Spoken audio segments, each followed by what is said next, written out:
신앙생활을 하면서 가장 많이 듣기도 하고 말하기도 하고 익숙한 단어가 있다고 하면 그것은 예배가 아닐까 싶습니다. 우리는 정말 수도 없이 예배란 이야기를 들어왔고 예배를 사용했습니다. 지금보다 조금 오래전에는 교회 가자, 교회 간다라고 하는 말 대신에 예배 보러 간다, 예배 드리러 간다, 이런 말들이 더 흔히 사용되었습니다. 그래서 많은 분들이 예배 드리러 간다, 예배 보러 간다, 이 두 가지 말을 놓고 야, 우리가 예배 보러 가는 것이 아니라 예배 드리는 것이다, 우리가 구경꾼이냐, 이렇게 이야기해서 예배 보러 간다는 말 사용하지 말고 예배 드리러 간다고 말을 사용해라. 그렇게 해서 요즘에는 예배 드리러 간다라고 이야기하는 분들이 훨씬 많아졌습니다. 어쨌든 교회 간다라고 하는 말을 예배 드리러 간다라고 하는 말로 대체해서 사용될 만큼 교회 하면 예배가 빼놓을 수 없는 그런 자리에 예배가 담겨져 있다는 말입니다. 교회하면 예배가 연상되어지고 예배하면 교회를 생각할 수밖에 없는 거죠. 그렇게 예배가 중요하길래 오늘 우리는 2000년 동안이나 예배를 계속해서 드려왔고 또 우리 개인의 삶에서도 예배를 수천 번, 수만 번 드리면서 그렇게 신앙생활을 합니다. 예배는 그만큼 우리 삶 가운데, 우리 신앙생활 가운데 굉장히 중요한 핵심과 같은 자리에 그렇게 놓여 있다는 거죠. 이 예배를 우리가 하나님 앞에 매번 드리게 되는데 오늘 우리가 읽었던 본문의 요한계시록의 말씀을 보게 되면 이 예배가 얼마나 중요한가 하는 것들을 하나님께서 말씀을 통해서 우리들에게 깨우쳐 주시는 것 같습니다. 여러분 요한계시록을 이렇게 보시면 요한이 1장에서 유배지 반모섬에서 내가 어떻게 무엇을 보았는지에 대해서 서론격으로 이야기를 하는데 요한이 처음 반모섬 유배당했던 그 섬에서 보았던 것이 정말 주님이 어떤 분인가 하는 것들을 보게 됐어요. 그 주님이 얼마나 놀라운 분이신가, 얼마나 권능이 넘치시는 분인가 하는 것들을 보게 되는데 그것을 보면서 그 광경들을 아시아에 있는 7 교회들에게 편지를 보내면서 그 주님이 그 교회들에게 하시는 말씀을 차례차례 2, 3장에서 증거합니다. 그리고 오늘 우리가 읽었던 4장, 5장의 말씀을 통해서 이 요한이 성령이 충만해져서 그의 눈이 열려서 저 천상에서 이루어지는 광경을 목격하게 되는데요.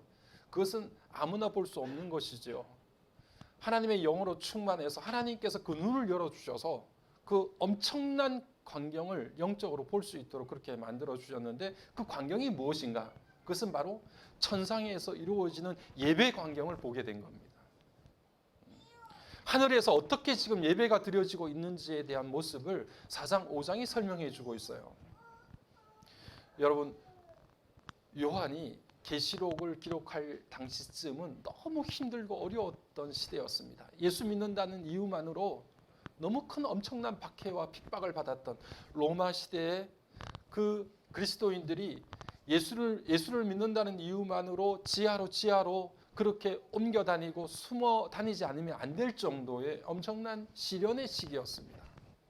정말 하늘이 붕괴되어지고 무너지는 듯한 어려움과 환난을 겪고 있던 시대예요. 그런데 그런 시대에 요한이 저 반모섬으로 외딴 섬으로 유배를 당할 정도로 큰 어려움을 겪고 있었는데 그곳에서 보았던 그가 성령으로 충만해서 하늘이 열리고 그 엄청난 광경을 목격했던 것은 다른 것이 아니라 천상의 예배가 어떻게 이루어지는가에 대해서 요한이 보게 된 거예요. 하나님의 보좌가 있고 그리고 그 보좌 좌우편으로 24장로들이 앉아 있는데 이 24장로들은 세상에서의 시련과 고통을 이겨내고 하나님의 의로운 백성으로 교회 대표자격으로 그렇게 앉아 있는 사람들이에요. 그리고 그 곁에는 내생물이 있었는데 사자와 송아지와 사람과 독수리 형태를 하고 있는 내생물이 있었다고 하는데 여기에 대한 해석은 분분하지만 대체적으로는 이 땅에 있는 모든 피조물들을 대표하는 내생물이다, 그렇게 이야기합니다. 사람을 포함해서 하늘을 나르고 그리고 이 땅에 짐승들을 대표하는 그런 무리들로 내생물이 이루어졌는데, 다시 말하면 이 땅에 있는 모든 피조물들이 하나님의 천군 천사와 함께 24장로와 함께 천상에서 어떻게 예배를 드리고 있는가 하는 모습들을 요한이 그 눈을 열어서 보게 된 겁니다. 여러분, 제가 말씀드린 것처럼 시기는 너무 엄혹하고 힘들고 어려웠던 시기예요. 예수 믿는 것이 녹록지 않았고 내 목숨을 내놓아야, 걸어야 예수를 믿을 수 있고 예배를 드릴 수 있는 그런 시대에 지금 오늘 요한이 유배지 밤모섬에서 그의 눈이 열려서 천상의 예배를 보게 되는 것입니다. 하나님께서 그렇게 힘들고 어려운 시대에 시련을 겪고 있는 요한에게 왜 천상의 예배를 보여주었을까요? 지금 하늘에서 어떻게 예배가 드려지고 있는가 하는 것들을 그 요한에게 왜 보여드렸을까요? 주었을까요? 오늘 본문의 말씀을 읽으면서 그런 생각을 했습니다. 예배를 드리는 그 천상의 모습을 보고 하나님의 보좌에 앉아 계셔서 24장로와 내생물과 수없는 천군 천사들이 하나님을 거룩하다 거룩하다 거룩하다, 그렇게 세세토록 영원하신 분, 거룩하신 분을 찬양하고 밤낮 쉼 없이 그렇게 찬양의 소리를 울려 퍼지도록 만드는 그 광경들을, 그 힘들고 어려운 유배지에서 요한의 눈을 열어서 그 예배 광경을 보게 한 이유는 뭘까? 그 생각을 다시 한번 본문의 말씀을 보면서 하게 됐는데, 하나님은 요한에게 그 힘든 시기에 예수 믿느라고 목숨을 내놓고 예배를 드리는 그 요한에게 정말 따뜻한 위로를 주시는 것 같습니다. 그 마음을 격려해 주시는 것 같아요. 천상의 예배를 통해서 그 내생물과 24장로들이, 천군 천사들이 예배를 드리고 그 예배의 중심에 하나님이 계셔서 그 예배를 받아주시고 하나님의 보좌에 하나님이 앉으셔서 그들을 다스리시고 통치하시는 영원하신 하나님으로 그들 가운데 계신다는 사실을 요한이 눈을 들어 볼 수 있도록 만들어주시는 거예요. 여러분, 우리가 힘들고 어려우면 어때요? 우리 마음속에 나도 모르게 그런 생각이 불쑥불쑥 솟아납니다. 하나님 정말 계시는 걸까? 그러잖아요. 저만 그렇습니까? 하나님 정말 살아계시는 걸까? 하나님이 정말 계시다고 하면 이렇게 내버려 두실까? 하나님이 정말 살아계시다고 하면 내가 그렇게 기도하고 그렇게 오랫동안 예수를 믿었고 그렇게 하나님을 오랫동안 예배했는데 내 삶에 부딪히는 이 많은 어려움들, 하늘이 무너지는 것과 같은 그 고통 가운데 하나님은 왜 나를 그렇게 그냥 내버려 두시는 것일까? 이런 생각들을 여러분 안 해보셨어요? 그런 생각을 안 하려고 해도 자연스럽게 우리 마음속에 그런 생각들이 막 솟아날 때가 있죠. 요한도 그러지 않았을까요? 야, 예수 믿는 게 왜 이렇게 힘들어? 예수 믿는데 이렇게 많은 것을 걸어야 되는 거야? 내 인생을 모두 걸어야 해? 예수 믿으면 잘 살고 더 잘 되고 형통할 줄 알았는데 나는 왜 유배지에 이 외딴 섬에 홀로 그렇게 떨어져서 살아야 되는 걸까? 왜 내게는 그렇게 유독 큰 어려움과 고통이 계속되는 걸까? 뭐 이런 생각들 갖지 않겠어요? 그때 하나님께서 요한에게 보여주셨던 광경은 다른 것이 아니라 하늘에서의 엄청난 예배 광경이었습니다. 천군 천사들이 하나님을 찬양하는 그 찬양의 소리를 그가 듣고 볼 수 있도록 만들어 주셨어요. 그리고 그 예배의 중심에 하나님의 보좌가 있고 하나님이 그곳에 앉으셔서 그들의 예배를 받아주시는 광경을 보게 하셨어요. 요한은 분명히 확신하고 깨달았을 겁니다. 하나님이 계시지 않는 것이 아니구나. 저 천상에서 하나님이 보좌에 앉으셔서 예배를 받아주시는 것처럼 오늘 우리의 마음과 생각과 찬양과 영광과 우리의 예배를 하나님께서 그 보좌에 앉으셔서 우리의 예배를 받아주고 계시는구나. 고통의 시기를 지나가는 요한에게 하나님은 정말 희망의 메시지를 그의 눈을 열어서 볼 수 있도록 만들어 주신 거죠. 오늘 저마다 우리는 작고 큰 어려움들을 겪으면서 때로는 하늘이 내려앉는 듯한 힘들고 고통스러운 순간도 겪으면서 그렇게 지나가고 있습니다. 오늘 그런 요한의 삶 가운데 하나님께서 하늘문을 여셔서 그 예배의 광경을 보게 하시고 그 가운데 예배를 받아주시는 우리의 영원한 통치자 되신 하나님을 깨달아 알 수 있도록 만들어 주셔서 내가 이 보좌에 앉아 있다. 영원히 내가 찬양을 받고 있고 예배를 받고 있고 내가 너희들을 영원히 지금도 다스리고 있다. 그래서 요한계시록을 통해서 오늘 우리가 읽었던 본문들을 보게 되면 이전에도 계시고 지금도 계시고 장차 오실이라고 그렇게 하나님을 찬양하는 것처럼 내가 너희들을 영원히 그렇게 살피고 보살피고 지도하고 있고 인도하고 있다는 사실을 그들에게 분명히 확인시켜 주시는 그 하나님이 오늘 우리 가운데 계신다는 사실을 오늘 우리가 드리는 이 예배 시간을 통해서 또 여러분들이 예배를 드릴 때마다 그렇게 눈이 열리고 하나님의 보좌에서 하나님이 앉아 계시는 것, 우리의 보좌, 정말 하나님께서 그렇게 우리를 다스리시고 우리를 인도해 주시는 그 보좌가 비어 있지 않다는 사실을 다시금 확인하고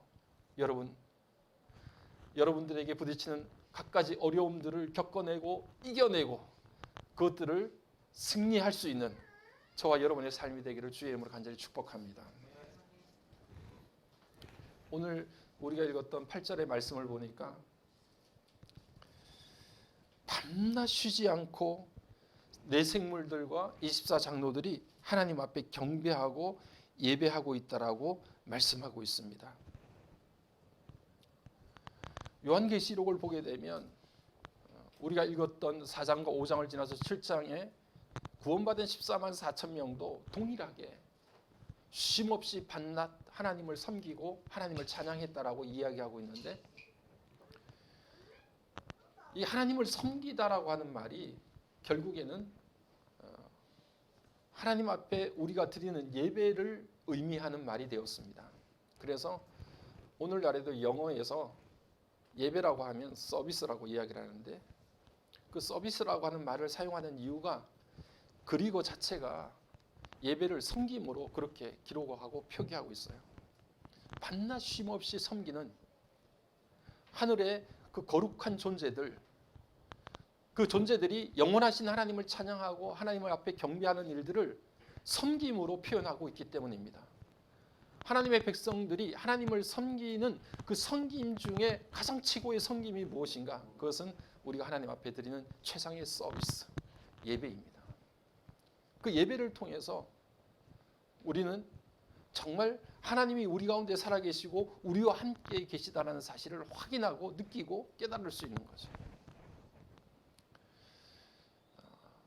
우리 가운데 하나님이 우리를 그렇게 가까이 계시고 우리와 함께 하시고 인도하신다는 사실들을 우리는 정말 예배를 통해서 깨닫고 그것을 우리 마음속 깊이 알게 됩니다. 우리가 때로는 정말 자연 경관이 뛰어난 곳들, 황홀한 석양의 노을과 그리고 넓은 바다와 파란 하늘, 이런 정말 엄청난 만물들이 우리를 매혹시키는 그런 장소에 사람들이 막 달려가서 그 광경들을 봅니다. 여러분, 자연 경관이 좋은 곳에 왜 사람들이 그렇게 많이 모일까요? 멋있어서? 좋아서? 물론 그 황홀한 광경들을 우리가 눈으로 확인하고 싶어 하겠죠. 그래서 많은 사람들이 그곳에 몰려가겠죠. 그런데 사람들의 내면을 이렇게 깊이 쳐다보게 되면 사람들 마음속에는 무의식 중에 그 엄청난 자연의 모습, 그 거대한 모습을 보면서 사람들 각자는 은연중에 그런 생각을 갖게 됩니다. 이 만물, 이 엄청난 자연을 누군가가 다스리고 있고 그 배후에 우리와 비교할 수 없는 거대한 힘이 있구나 하는 것들을 사람들은 느끼게 되는 거예요. 높은 곳에 올라가고 엄청난 폭포를 만나고 거대한 산을 만날 때 이 거대한 우주 만물을 다스리는 보이지 않는 어떤 힘이 있구나 하는 것들을 하나님을 알지 못하는 사람일지라도 그것을 느끼고 깨달아요. 거기에 대한 경외심을 갖습니다. 전율을 느껴요. 그리고 상대적으로 그것을 바라보는 내 자신, 인간이라고 하는 존재가 얼마나 보잘것없고 연약하고 약한 존재인가 하는 것들을 깨닫게 돼요. 그것을 느끼기 위해서 사람들은 거대한 자연을 찾습니다. 높은 산을 찾아요. 엄청난 폭포를 찾고 엄청난 계곡을 찾아서 그곳에서 탄성을 지릅니다. 참 놀라운 광경들이 있구나. 그리고 그 엄청난 풍경 속에 서 있는 내가 얼마나 모자라고 부족하고 연약한 존재인가. 내 모습이 거대하지 않다. 나는 정말 이 만물 앞에서 왜소하고 부족하고 모자라는 인간이구나 하는 것들을 깨닫기를 원하는 거예요. 여러분들 가만히 보시면 사람들은 다 그런 순간을 느끼기 위해서 그렇게 엄청난 곳들을 찾아다닙니다. 자연을 찾아다녀요. 그곳에서 전율을 느껴요.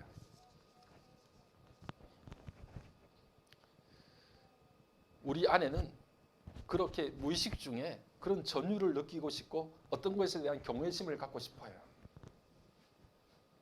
안 되면 롤러코스터라도 탑니다. 그래서 전율을 느껴요. 콘서트에 가서 정말 잘 부르는 가수의 노래를 들으면서 사람들은 어떻게 이야기합니까? 소름 돋는다고 이야기해요. 야, 노래를 얼마나 잘하는지 소름이 돋아요. 그렇게 소름 돋는 광경들, 그런 순간들을 느끼기를 원해요. 그런 우리가 느끼는 전율이나 그런 경외심을 우리가 갖게 되는데 오늘 정말 우리가 우리 마음속에 하나님을 경외하고 하나님을 바라봄으로 인해서 우리 가운데 느껴지는 전율과 경외함이라고 하는 것은 경외심이라고 하는 것은 정말 예배를 통해서 우리 가운데 일어나요. 예배 가운데 우리는 거룩한 하나님의 임재를 만나고 그리고 그 가운데 이 땅이 아니라 영원한 하나님의 나라에 대한 것들을 경험하면서 우리가 그 하나님으로 인해서 전율을 느끼는 그런 상황들이 바로 이 예배를 통해서 우리 가운데 나타나게 됩니다. 그것은 어떤 대자연을 통해서 느끼는 전율이나 경외심과는 비교할 수 없는 거예요. 그것을 요한이 본 겁니다. 천상 가운데서 이루어지는 그 거룩한 예배를 통해서 이게 얼마나 놀라운 일들이 일어나는지에 대해서 그가 그 말씀을 통해서 그의 눈을 통해서 그 광경들을 확인하게 된 거죠. 오늘 이 경외심 그리고 우리 가운데 일어나는 이 거룩한 전율을 느끼지 못하면 우리의 삶은 메마르고 답답하기 그지없습니다. 게리슨 케일러라고 하는 사람이 그런 이야기를 했어요. 아침에 교회 가지 않는 일요일은 이상하게 느껴진다. 일주일 중에 그 시간은 우리가 자신의 위치를 확인하는 시간인데 그것을 놓치게 되면 우리는 그냥 내키는 대로 사는 셈이다. 이렇게 이야기를 했어요. 여러분, 예배의 순간에 그 광경에 우리가 몰입하고 빠지게 될 때 단순히 하나님의 존재를 확인할 뿐 아니라 우리가 누구인지를 알게 됩니다. 그래서 주일날 예배 드려야 되는 거예요.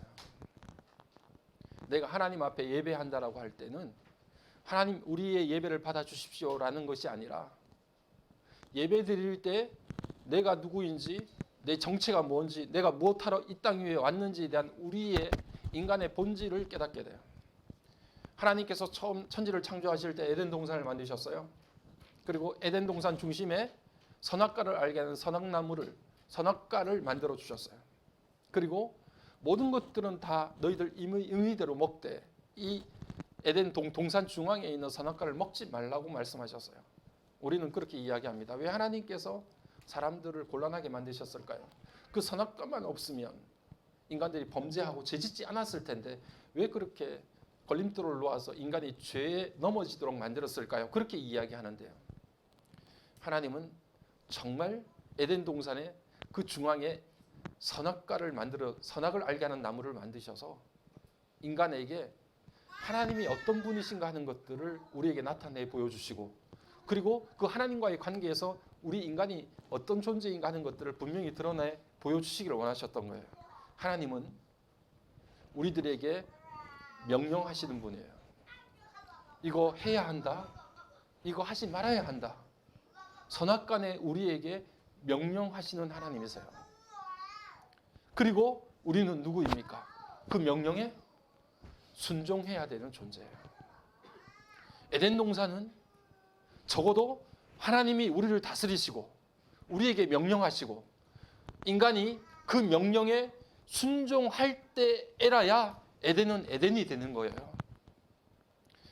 에덴 동산이라고 하는 것이 지난번에 말씀드린 것처럼 울타리가 있는 가든, 정원이라고 하는 뜻인데, 그 울타리라고 하는 그 의미는 무엇이냐면 하나님께서 우리를 다스리시고 지키시고 인도하시고 명령하시고 우리는 그 명령에 순종하는 존재라고 하는 그 범위가 정해져야 그것이 바로 에덴입니다. 에덴은 무엇이든 할 수 있는 곳이 아니에요. 하나님이 어떤 분이신지 그리고 내가 누구인지가 분명하게 밝혀 드러나는 곳이 낙원이에요. 그것이 무너지면 지옥입니다. 하나님의 존재가 우리 가운데 존재되심이 나타나지 않으면 그곳은 천국이 아니라 지옥이에요. 하나님이 우리 삶의 모든 주권을 지시고 우리에게 명령하시고 우리는 이해하고 순종할 때 그곳이 에덴이 되는 거예요. 예배는 바로 그 에덴을 확인하는 자리입니다. 우리는 하나님 앞에 영광과 찬송을 올려드려야 될 존재이구나. 내가 그것을 위해서 이 땅에 하나님의 백성으로 부르심을 받았구나. 그리고 내가 그렇게 영광과 찬송과 예배를 올려드릴 때 하나님께서는 저 천상에서 그 보좌에서 앉아 계셔서 우리 예배를 받아주시고 우리를 영원히 다스리시는 그런 거룩한 존재로 하나님은 우리와 함께 계시는구나 하는 것들을 깨닫게 되는 거. 그게 예배예요. 그러니까 주일날 아침에 가서 예배 드리지 않는 것은 어느 한 주일 내가 예배를 빼먹었다 거기에 끝나는 게 아니에요. 예배를 드릴 때 우리의 인생의 좌표가 확인돼요. 내가 어디에 서 있는지, 무엇을 하는 사람인지, 내 존재가 뭔지, 내 정체가 뭔지 하는 것들을 확인하는 작업인데, 이 확인하는 작업을 우리가 계속해서 스킵하게 되면 어느 순간에니까 내가 누구인지를 잊어버려요. 내가 무엇하는지, 내 정체가 뭔지를 깨닫지를 못하는 거예요. 에덴이 무너져요. 하나님과의 거룩한 관계가 다 무너지고 그것이 희미해지기 시작해서 내가 이 땅 가운데 왜 살아가는지에 대한 삶의 의미가 다 무너지게 됩니다. 그러니까 목사님들이 목숨 걸고 예배를 드려야 된다는 이유가 거기에 있는 거예요. 예배자로 서야 돼요. 그때 우리의 삶의 방향이 보이고 길이 보여요. 아, 하나님이 우리를 그렇게 인도하시는구나. 하나님 앞에 예배드리며 그 하나님이 우리 가운데 계셔서 우리의 삶의 모든 것들을 인도해 주셔서 그 하나님께서 거룩한 하나님께서 우리 가운데 계심을 보고 느끼며 우리 가운데 소름 돋는 순간들을 경험할 때, 아, 내가 이러한 존재라고 하는 것, 내가 이런 사람이라고 하는 것들을 깨닫게 되는 순간, 여러분 생각해 보세요. 우리 마음속에 가장 기쁨과 감사가 최고조에 달합니다. 하나님께서 우리를 보내신 그 존재의 목적에 맞게 우리가 쓰임 받게 될 때, 그때 우리 인생에 가장 큰 가치가 있고 우리의 기쁨이 가장 커지고 우리의 존재의 가치가 가장 하나님 앞에 드러나는 시간이 바로 그 시간이에요. 오늘 저와 여러분의 삶이 그런 삶이 되기를 주의 이름으로 간절히 축복합니다. 9절과 10절 말씀을 보니까 24장로와 네 생물들이 하나님을 끊임없이 찬양해요. 영광과 존귀와 감사를 돌려요. 여러분, 그들이 영광과 존귀와 감사를 하나님 앞에 드릴 때 그들이 썼던 24장로의 머리에 있는 멸관을 하나님 앞에 내려놓으면서 그렇게 하나님 앞에 찬양과 영광을 돌립니다. 예배는 정말 감사지요. 우리에게 베풀어 주신 은혜가 너무 감사해서 하나님 앞에 예배드립니다. 그런데 이 예배를 드릴 때 장로들이 그렇게 머리에 썼던 멸관들을 다 하나님 앞에 내려놓아요. 우리가 하늘나라에 가면 멸관을 받는데 그 멸관도 우리가 잘하거나 우리의 공로가 있어서 받는 멸관이 아니라 하나님께서 은혜의 면류관을 씌워주세요. 예. 그렇게 하지 않아도 우리는 정말 하나님의 은혜로 영원한 생명을 얻은 것도 너무 기쁜데 거기에 가서 하나님이 또 우리에게 머리에 면류관까지 씌워주신대. 예. 영광의 면류관. 그런데 그 영광의 면류관은 내가 뭘 잘해서가 아니라 하나님께서 거저 주시는 은혜의 상급이에요. 은혜의 면류관이에요. 그러니까 24장로도 하나님 앞에 예배드리면서 찬송과 영광을 돌려드리면서 그냥 그 면류관을 다 하나님 앞에 내려놓고 그렇게 영광을 돌려요. 고대 사회에서 전쟁이 일어나면 왕과 왕이 전쟁을 했을 때 어떤 왕이 패배를 하게 되면 그 패배한 왕은, 전쟁에서 진 왕은 자기의 왕관을 벗어가지고 승리한 왕 앞에 내려놓습니다. 굴복, 내가 졌다라고 하는 것을 철저하게 인정해요. 24장로들이 모든 것이 하나님의 은혜고 존귀와 영광을 받으실 분은 오직 하나님밖에 없고 정말 그런 하나님 앞에 감사하다라는 뜻을 나타내기 위해서 자기의 면류관을 다 하나님 앞에 내려놓아요. 그러니까 우리가 어느 곳에서 하나님께서 뭘 상급을 주시고 뭘 잘했다고 하더라도 그것마저도 다 하나님의 은혜고 하나님께서 거저 주시는 선물이지 내가 나의 것이고 내가 뭘 어떻게 해서 이루어졌다라고 자랑할 것이 아무것도 없어요. 다 내려놓는 거예요. 그러면 우리가 예배 시간에 하나님 앞에 영광을 돌릴 때 우리가 뭘 더 얻고 더 가지기 위한 욕심을 가지고 예배를 드리는 것이 아니라 24장로를 보니까 자기의 있는 것마저도 하나님 앞에 내려놓고 예배를 드려요. 다시 말하면 우리의 탐욕과 욕심으로 찌들어진 마음조차도 다 하나님 앞에 내려놓고 오직 하나님 존귀와 영광을 받으실 분은 하나님밖에 없어요. 하나님께서 저 보좌에 앉으셔서 우리를 살피시고 인도해 주신 그 은혜 아니면 우리는 단순간도 살아갈 수가 없어요 라고 고백하며 하나님 앞에 나가는 시간이 우리 예배 자리가 아닐까요? 우리는 예배 드리면서도 더 많은 것을 갖지 못해서 어떻게 하면 더 많은 것을 쌓지 못해서 그 탐욕과 욕심이 가득한 채 하나님 앞에 예배 드리고 있지 않은지. 그런데 천상에서 드려지는 예배는 모든 것들이 다 하나님의 은혜여서 하나님 앞에 모든 것들을 내려놓고 오직 그 하나님만을 찬양하고 영광 돌리면서 드렸던 예배가 천상의 예배였어요. 오늘 그런 예배가 저와 여러분의 삶 가운데 이루어지기를 간절히 소망합니다. 제가 마지막으로요, 책 한 권을 읽으면서 마음속에 남았던 이야기를 함께 나누고 설교를 마무리하려고 하는데, 그 책의 저자는 맥켈로라고 하는 사람인데, 그 사람이 자기가 대학 시절 휘튼 대학을 다닐 때 학장으로 있었던 레이몬드 에드먼이라고 하는 그 학장, 그분이 채플 시간에 설교를 했던, 그러니까 아마 그 전 학장이었던 것 같아요. 나이가 많아서 이제 몸이 좀 불편한 그런 노교수인데, 그분이 채플에 설교를 했던 그 광경을 이 사람이 자기는 잊을 수 없다라고 이야기하면서 썼던 책의 내용인데요. 어떤 내용이냐 하면, 그가 대학을 다닐 때 채플에 참여를 했는데 그때 레이몬이라고 하는 전 학장이 설교를 전하게 됐는데, 그 설교의 내용은 뭐냐면 오늘 제가 여러분에게 전하는 말씀처럼 예배에 관련된 이야기들을 말씀을 통해서 전하는데, 예배가 얼마나 우리 삶 가운데 소중하고 중요하냐를 이 레이먼이라고 하는 사람이 전하다가, 자기가 어느 한날 에디오피아 왕에게 초청을 받아서 그 에디오피아 왕을 만난 적이 있는데, 그 왕을 만나러 갈 때 얼마나 많은 절차가 있는지 자기는 너무 힘들더라. 지켜야 될 일들과 해야 될 절차들이 너무 많아서, 격식이 너무 많아서 그렇게 힘들게 모든 격식과 과정을 거쳐서 그 에디오피아 왕을 만났던 이야기를 하면서, 우리가 만왕의 왕 되신 영원하신 하나님을 만날 때 우리가 어떤 마음으로 하나님 앞에 나가야 될지에 대해서 그 교수님이 설명을, 이렇게 설교 시간에 설명을 하신 거예요.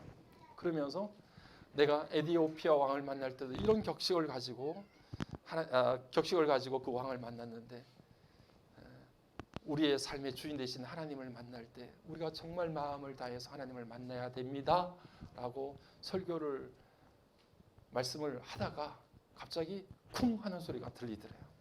그런 마음으로 간절한 소원을 가지고 하나님을 만나야 됩니다 라고 그 말이 끝나자마자 이 에드먼드 학장이 톡 쓰러지더니 거기에서 바로 하나님의 부르심을 받았다는 거예요. 그래서 그 자리에 앉아 있는 모든 학생들이 우리가 하나님의 임재 앞에 어떻게 나가야 되는지 그것을 실제로 설교뿐 아니라 그 죽음을 통해서 봤다는 거예요. 그 영광스러운 하나님의 자리에 보좌에 나갈 때 우리가 어떻게 나가야 되는지에 대해서 설명을 하며 설교를 전하다가 하나님의 부르심을 받았다라고 하는 그 순간을 함께 경험하면서 그 시간을 잊을 수 없다라는 그런 내용들을 제가 읽어보았습니다. 여러분, 정말 힘들고 어려울 때 우리에게 필요한 건 다른 게 아니에요.